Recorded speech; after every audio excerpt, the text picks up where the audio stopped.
Fahameraba-ntsika tsirairay avy indray tonga eto amin'ny fandraisana ny mofinaina isika amin'ny dia maraina ity. Misaotra an'Andriamanitra isika fa mbola nomeny an'izao maraina izao indray ary tsy vita nomeny fotsiny fa miara-dalana amintsika tokoa izy.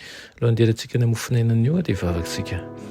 Renay tsara anjesan-danitra mbola velom-pisaoranao izay ainy amin'ny tombo-potoana, tombo-piainana izay omenao anain'io. Irina izany mba ho fahombiazana hatrany. Irina ihany koa mba tsy hanara-baraka anao izay fanome voninahitra anao ka izany indrindra no hitala ho anay aminao amin'izao maraina izao ny hanomezanao anay torolalana, hanomezanao anay hery ary aokany ianao no hialoha lalana anay amin'iza rehetra atao amin'ny anaran'i Jesosy. Amen. Lohateny mofinainantsika androany dia manao hoe asehony antsika ny fomba fiaina tsara.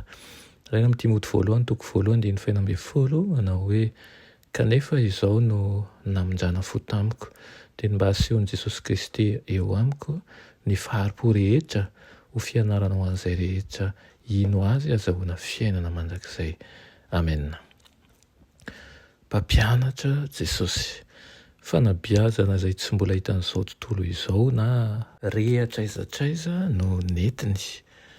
Ny teny tahaka an'izay manam-pahefana izy kanefa tena nanintona ny fitokiany rehetra. Namela ohatra anankiray tokony alaintsika tahaka ilay zanak'alahy tokan'Andriamanitra izay tsy manam-piafarana tamin'ny teniny, tamin'ny maha-modely azo ampiarana izay nasehony ihany koa. Nampianary ny ankatoan'Andriamanitra tamin'ny teniny isika ary ny fampiarana nataony no nanehoany tamintsika ny fomba tokony ankatoavantsika an'Andriamanitra. Izany indrindra no asa tiany ataon'ny olombelona, ny ankatoan'Andriamanitra amin'ny saina ary ny hampianatra ny hafa amin'ny fampianarana sy ny ohatra ny zavatra izay tsy maintsy ataon'izy ireo mba hahatonga azy ho zanaka mpankatoan'Andriamanitra. Nanampy an'izao tontolo rehetra izao hahatakatra ny asa sy ny erak'Andriamanitra Jesosy. Tonga izy mba haneho ny toetrany ray amin'ity tontolontsika ity.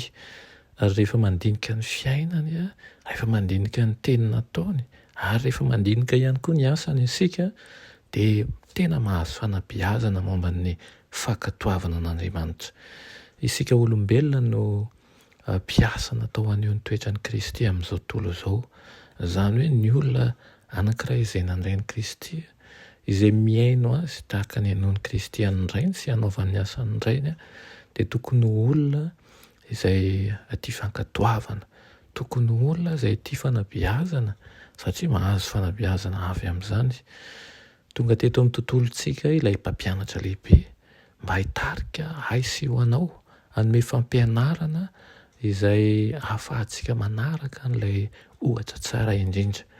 Tamin'izany no nanandratany, tamin'izany ihany koa no namafisany ihany koa ny taranak'olombelona tamin'ny alalan'ny fankatoavana masina nasehony teo anatrehany fitakian'Andriamanitra rehetra.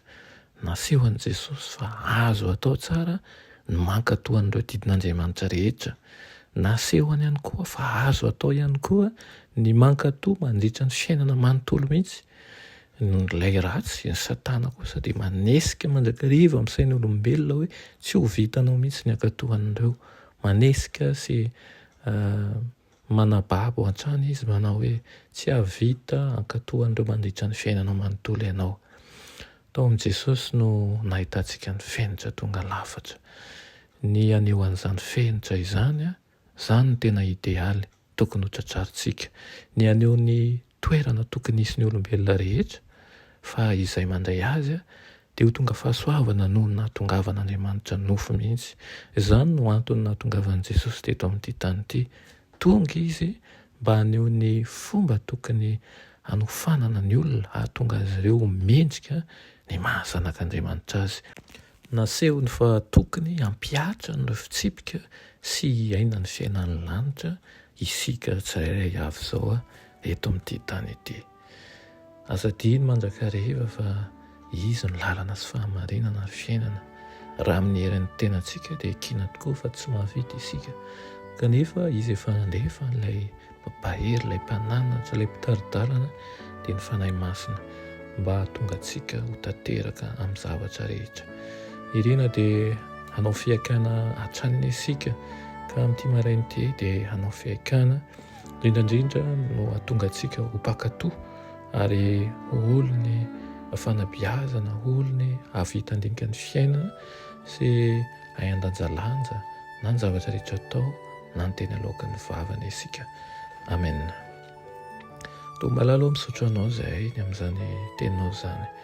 Irina tokoa izahay mba ho taritinao amin'ny lalana tsara, mba ho mpakatoanao amin'ny lafiny rehetra ary anona toe-tsaina mendrika ny mahaolo ny lanitra. Aminaran'i Jesosy. Amen.